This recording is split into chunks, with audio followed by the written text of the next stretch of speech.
Bonjour à tous, vous écoutez Radio CHU et notre invité du jour se nomme Jean-Marie Pébert, qui est musicien, saxophoniste et clarinettiste. Bonjour à vous. Bonjour. Alors vous êtes saxophoniste, je crois, dans le groupe Aristophane. Est-ce que vous pouvez nous présenter ce groupe ? Mais c'est un groupe de jazz Nouvelle-Orléans qui existe depuis une quarantaine d'années et qui s'est toujours donné au jazz Nouvelle-Orléans traditionnel. Alors les grands noms qui existent, c'est Claude Luther, c'est Sidney Bechet, c'est Louis Armstrong, etc. Voilà les modèles, je dirais. C'est un jazz qui est arrivé en France avec Sidney Bechet avant la Deuxième Guerre mondiale et qui a été très présent jusqu'en 1960-65 avant de laisser la place à d'autres musiques comme le rock, etc. Et nous, on est resté traditionnels. On a la chance d'avoir des musiciens qui sont tous professionnels, sauf moi, puisque j'ai aussi d'autres activités, qui sont des professeurs, des directeurs d'école, etc., qui vont souvent jouer au French Quarter Festival à la Nouvelle-Orléans, qui ont fait des CD, ROM, etc., et qui sont des amis. Et quand il s'est agi d'envisager une soirée dont on parlera tout à l'heure au profit des enfants, tout le monde est venu en acceptant des conditions à la hauteur de nos capacités, l'objectif étant surtout de faire un geste ou un mouvement en faveur des enfants qui peuvent être soignés à Pellegrin. Dans les groupes, il y a Serge Pendariès au banjo, qui était avec moi il y a 40 ans quand on a créé le groupe. Ça fait pas très jeune, mais c'est la vérité. C'était en 1982. Après, c'est adjoint Fred Dupin, qui est très connu à Bordeaux, qui est un premier prix de Paris à la trompette, qui joue partout et tout le temps. On a aussi Gaëtan Martin au trombone, qui est directeur de l'école de musique de Senon, qui est un excellent trombone. Et puis cette année, on va jouer avec une tête de file qui s'appelle Mike Summer, qui est un trompettiste qui joue excessivement bien, qui joue en Espagne, qui joue en Angleterre, qui joue en France, etc.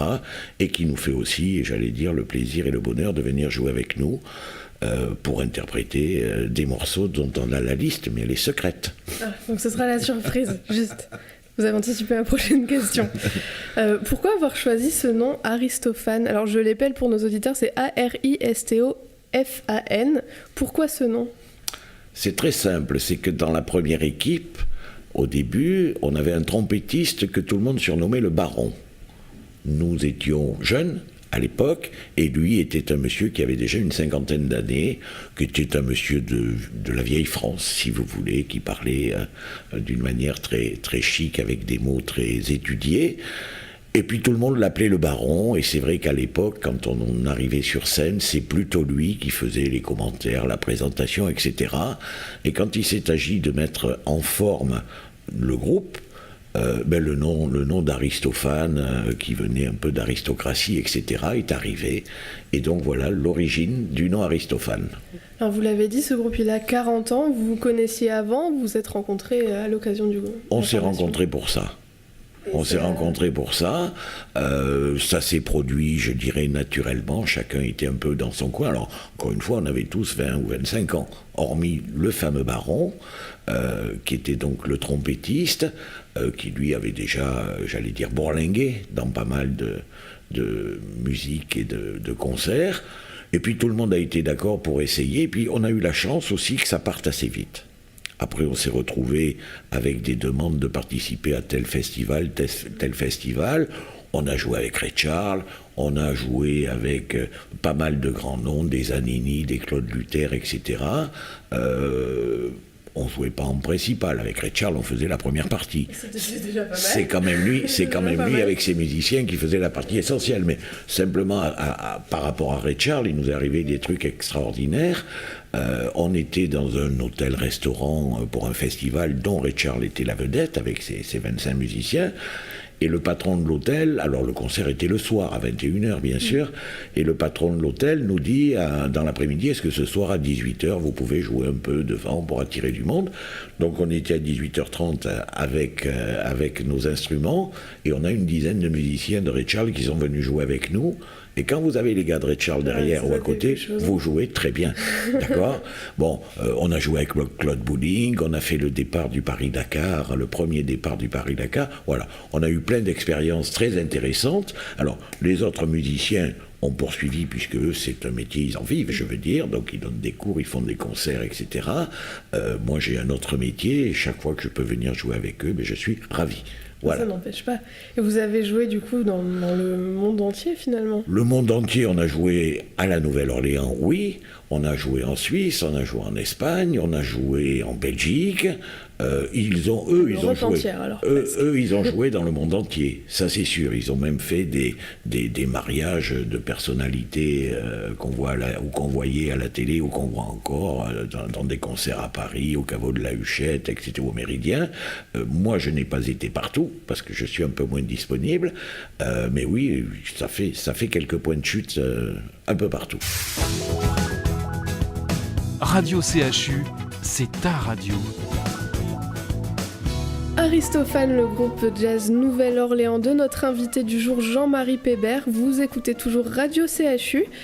Jean-Marie Pébert, on va revenir un peu sur votre parcours. Vous avez commencé la musique quand ? C'était tout petit ? Je l'ai commencé tout petit. À 5 ans, j'étais à l'école de musique à Mérignac. Donc vraiment tout petit. Voilà. Et puis, je suis arrivé avec ma clarinette. Je ne savais pas m'en servir, pas plus que les autres d'ailleurs. J'avais un professeur qui s'appelait Jean-Marie Pétrou, qui était un monsieur exceptionnel et qui a les mêmes initiales que moi, tout simplement. Donc ça a créé une petite affection entre nous. Et puis, j'ai fait les différentes classes de l'école de musique de Mérignac. Et puis après, je suis parti au conservatoire, comme tout le monde. À Bordeaux ? À Bordeaux, bien sûr.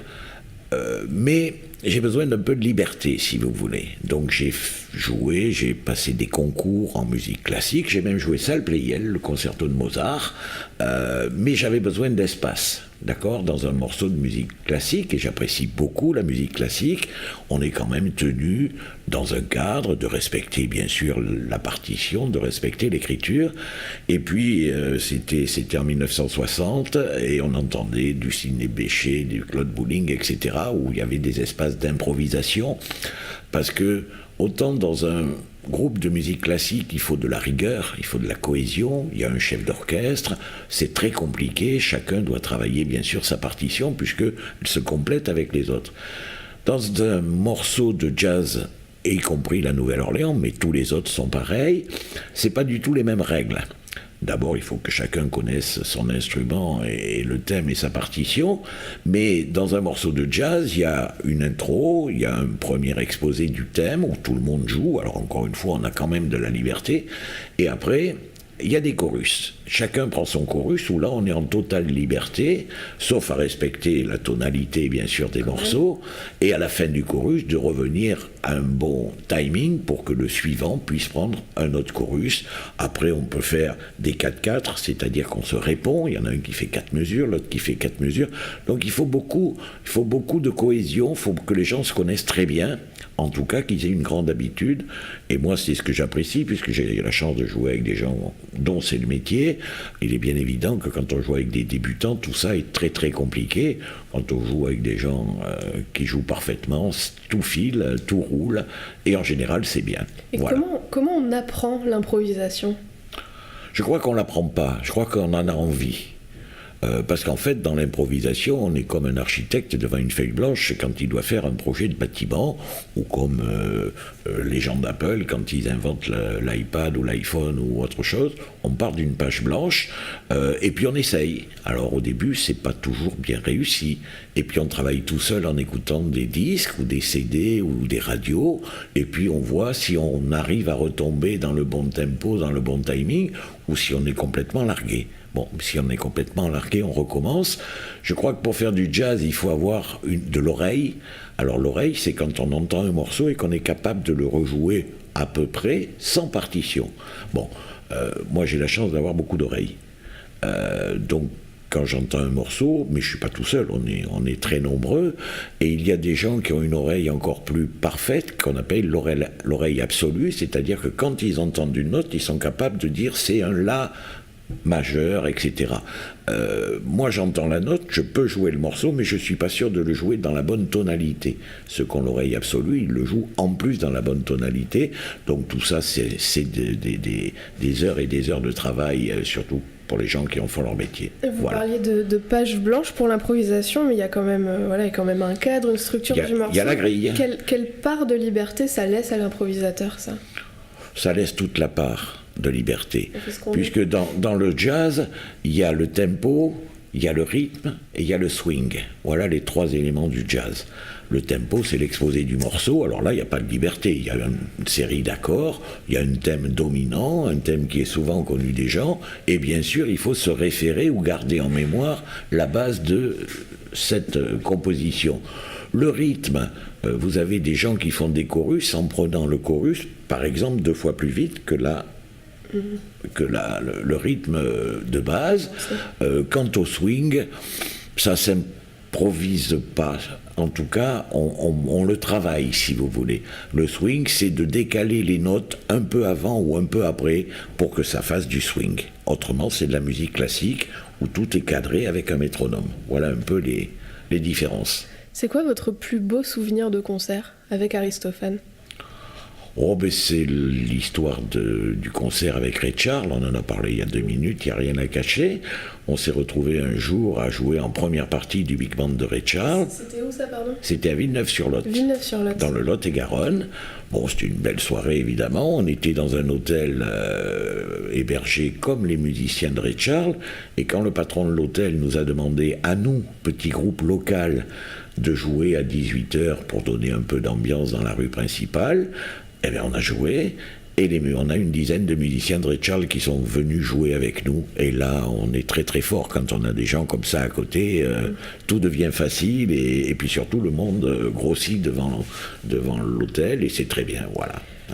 Et alors, c'est quoi votre pire souvenir de concert ? Le pire souvenir, il y en a eu plusieurs. On a fait des grands mariages, par exemple, je ne citerai pas de nom, où il y avait des buffets, des invités, des tables, etc. Et nous, on se retrouvait à manger un sandwich dans un coin. C'était un peu moyen, donc des galères comme ça, il y en a eu quelques-unes, pas beaucoup. C'est la vie des musiciens aussi. En général, on est très bien reçus. Alors il y a souvent quelques problèmes de sonorisation, d'organisation, mais ça c'est la vie normale. Et en fait c'est un beau métier, je regrette de ne pas l'avoir fait. Vous le faites un petit peu quand même.